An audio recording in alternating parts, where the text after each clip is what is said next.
Yeah, I'm not seeing it. And mind you, if you read some of the local reporting down here, they're going to say, well, hell yeah, he's a leader and all that. Well, that a lot of it is based of asking teammates, what signs have you seen of Tua becoming a better leader? And the player, as you well know, is going to answer something positive, and he's going to say something. All of a sudden, the headline is Tua becoming a leader. Really? I mean, uh, I don't necessarily see it. He does not have an alpha personality.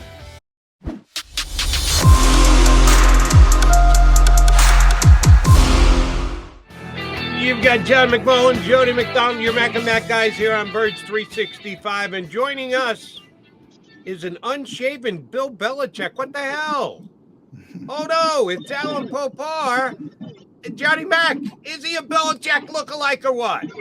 Yeah, well, he's got the same football acumen as Bill Belichick. I don't know Wow, if we can say thank that. you. I'll take that. Thank you. We can't say that to a Dolphins guy, though, can we? Yeah, we can. If that's what you see with your own two eyes, got to get a shave in there to look like Belichick. Repeat after me, Alan. We're in a process. Don't ask me that question. If you can say that, then you could be Bill Bel. You could fill in for Belichick this afternoon. We're on to Cincinnati. That's we go. Well, yes. We in Philadelphia, we're on to Miami, so we're going to see your team. So, tell us what we're going to see. What are the Dolphins good at? What are the concerns? What is Philadelphia walking into to get this joint practice work that everybody loves so much in this league, Alan?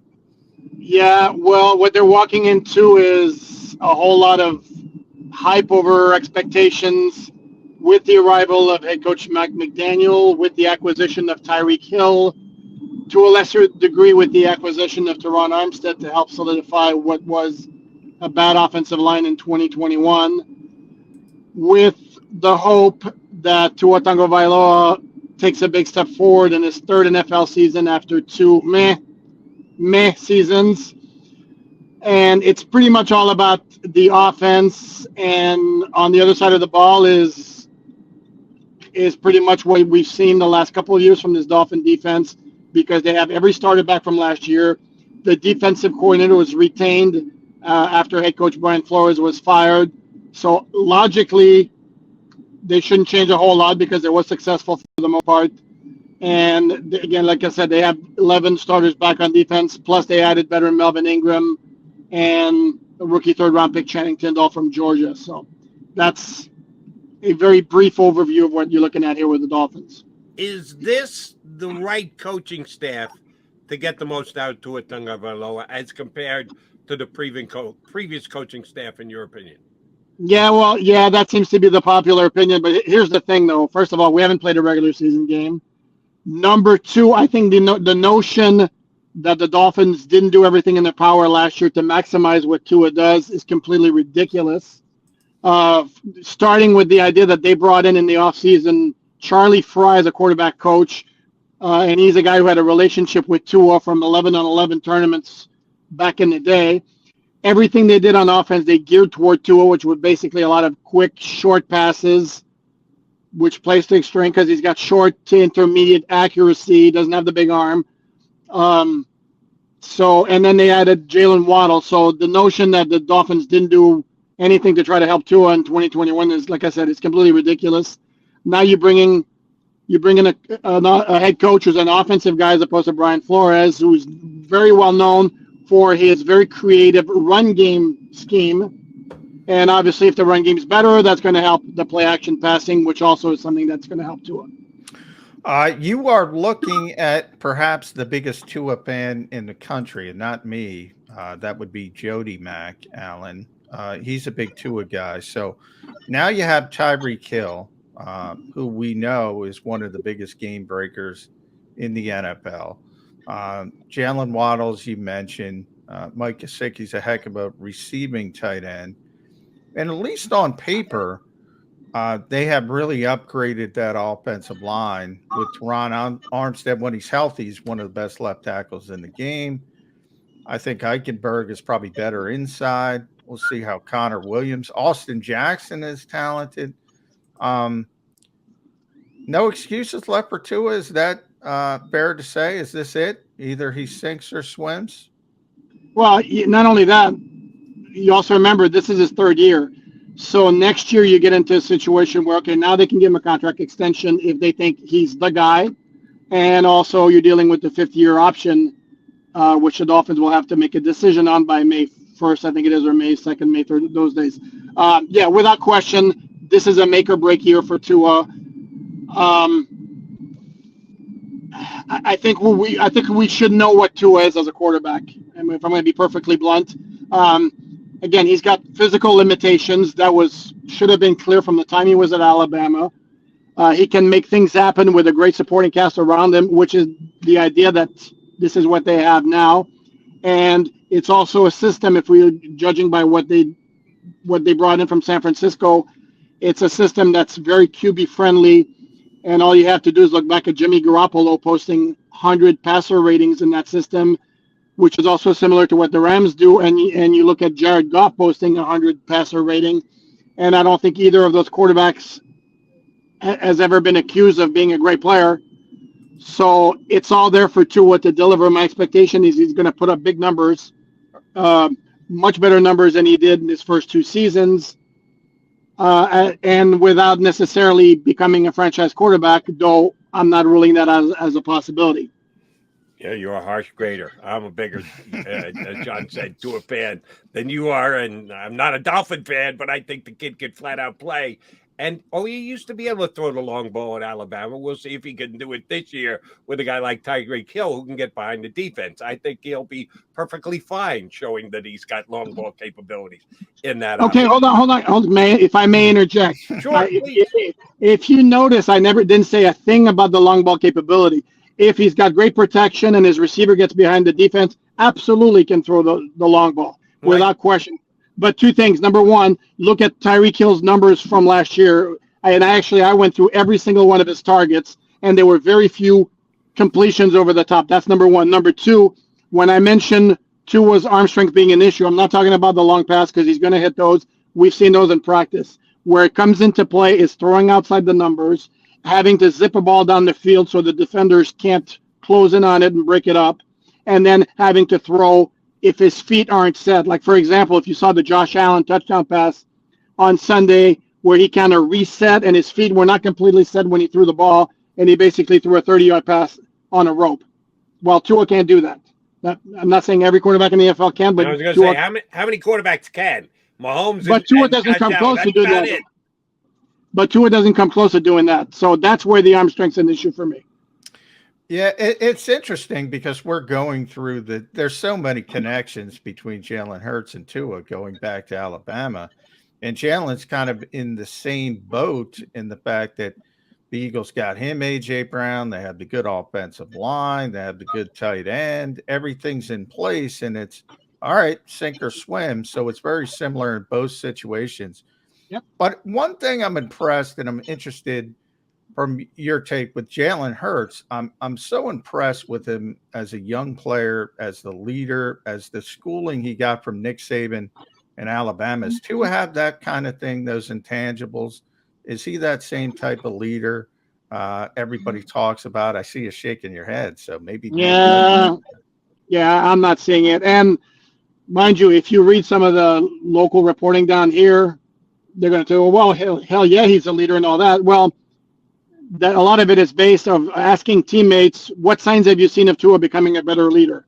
And the player, as you well know, is going to answer something positive, and he's going to say something. All of a sudden, the headline is Tua becoming a leader. Really? I mean, I don't necessarily see it. He does not have an alpha personality in the least. I look at him I'll use Joe Burrow as an example. Does anybody think Joe Burrow is wildly gifted? I don't. The thing, though, he's got like moxie, up the wazoo. He is just like a A+ personality where guys are going to rally around him, and he might make everybody better simply just because of his personality. Tua's not that guy. Will that change in 2022 if they start having success? Maybe, but in the first 2 years, I haven't seen that. All right, so Tyreek Hill is just giving you guys what he thinks you want to hear. That's what you're saying.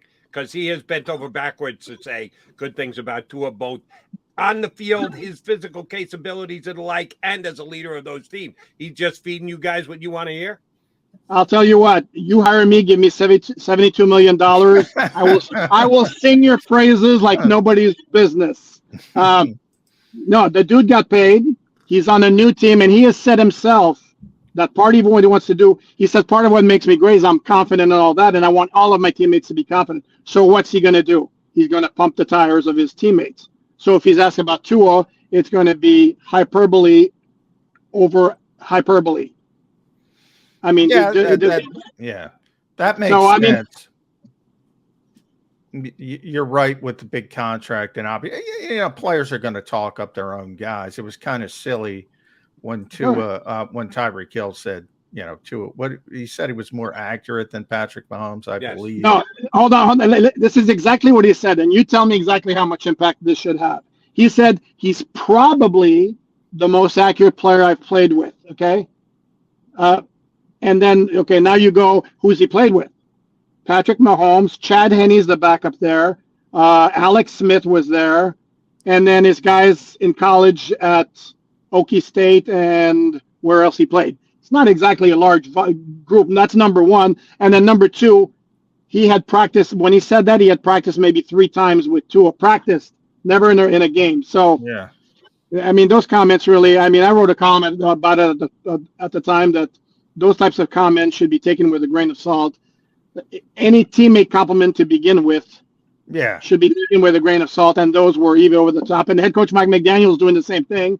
And the MO there is very clear. They're trying to instill confidence in the guy by pumping his tires every chance they get, particularly when he's coming off playing a head coach who didn't think he was a great player. So they're trying to do everything they can with their words, with the team's actions and the acquisitions to give Tua the best chance to succeed possible. All right. You don't sound very high on the Dolphins coming in this year. How much of that is... I don't know. I honestly don't know. Okay. I don't have a feel for this team. I do not have a feel for this team. Fine. I'm reading between the lines a little bit on your stances on what the guys are doing, what the guys are saying. How difficult is it for those guys with the shaky ownership that this team has? Fined because of tampering and Steven and doing everything he's done, and they're going to pay a price down the road and losing draft picks and like. How much does that affect the team on a day-in, day-out basis that they've had to deal with the entire offseason the way it's played out with their owners' foolish mistakes? Not one bit. I don't think the player... Excuse my French. I don't think the player gives a rat's ass. Okay. Where the only place where it's going to come into play is if we go through 2022, the Dolphins decide Tua is not the guy moving forward. Now they lost. Yeah, but that's a 1-year solution, if that. But now they also lost the extra draft capital that they had. I mean, they had 2 firsts next year. Now they've lost one of those 2. Because of the tampering. So that it's going to affect them in that sense. As far as players on this year's team, I don't buy for a millisecond if anybody wants to sell me that it's going to have a negative impact. I don't buy that for a second. What Alan, what are your early thoughts on Mike McDaniel? It's always a learning on the job type thing for everybody. Very young coach, very unique personality. We saw it at the combine that started there. What have you seen, your early thoughts on a young coach coming in there with a team that has a chance to be, as you mentioned, you don't have a great feel for them. They have a chance to be really good, or they have a chance to underachieve. Yeah, I mean, he's pretty much as advertised, which was like a very smart guy, quirky personality.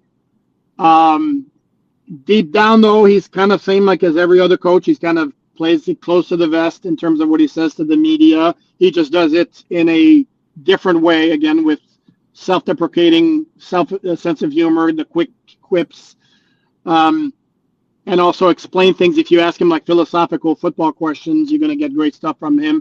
As far as the scheme, again, everybody raves about the wide zone and his innovations within that concept.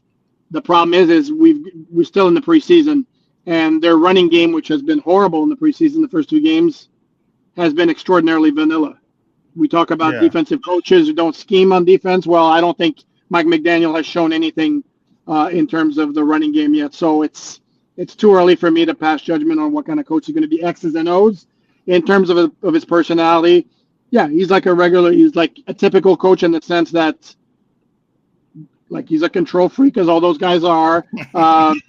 Close to the vest in terms of what he reveals to the media, except he does it in a nice, friendly manner. All right, let me follow up on McDaniel here, and I guess it's kind of a rehash of the question I asked previously. You answered about the players. Is McDaniel affected by the upheaval at the ownership level? Because the reason they lost that draft pick is in part the fact that the owner wanted Sean Payton to coach the team. And that while he was still under contract to the Saints, they were having conversations they weren't supposed to have. Well, he had to go out and hire McDaniel, but Payton is now available. He's not the coach of the Saints anymore. He's going to do a year of TV, and he's going to be sitting there. Is McDaniel's looking over his shoulder because of the owner's previous stances? Yeah, I guess only he can answer that question. Here's the thing, though. He's not been shy about saying this is a lifelong dream for him. And he's just living the dream right now. So I kind of get the feeling, and he's got the self-confidence. I kind of get the feeling that he's not worried about that he's just focusing on proving the Dolphins got the right guy, and that he's confident that that's what's going to happen, and that Sean Payton is going to become an afterthought pretty soon. Alan, is that a Montreal Expos hat? There we Absolutely. go. Now, Absolutely. You're a Montreal guy. My buddy Ed Kratz tells me you're from Montreal, so I have to get some Montreal questions in. First of all, I got to get a Youpie question in. As a Youpie, I love the old Expos mascot. But how did you get down to Florida covering the Miami Dolphins? Oh man, wow! A little life history here. Yeah. Can you guys hear me? I have to change my connection pattern. No, I actually moved down here in the 80s, long time ago when I was just but a young pup, and then got into journalism. So that's how that came about. But yeah, born and raised in Montreal, huge fan of the Expos. UP, the greatest mascot ever, though I can accept arguments for the Philly Fanatic. The San Diego Chicken is probably the right answer. No, if the Philly Fanatic is, I'm a homer. I'm a homer when it comes to mascots. All right, seems like you got to get to work. I got to get the Philly Fanatic as an alternative to UP. Fair enough. I got one more Canadian question for you before we let you go. Chris Streveler. He was on the Dolphins roster there for about 3 or 4 months. They picked him up back in like January this year, then turn around, cut him before camp. Then he lands with the Jets. He's won 2 games for the Jets this year. How'd they let a good Canadian like Chris Streveler go when the Dolphins actually had him on their roster?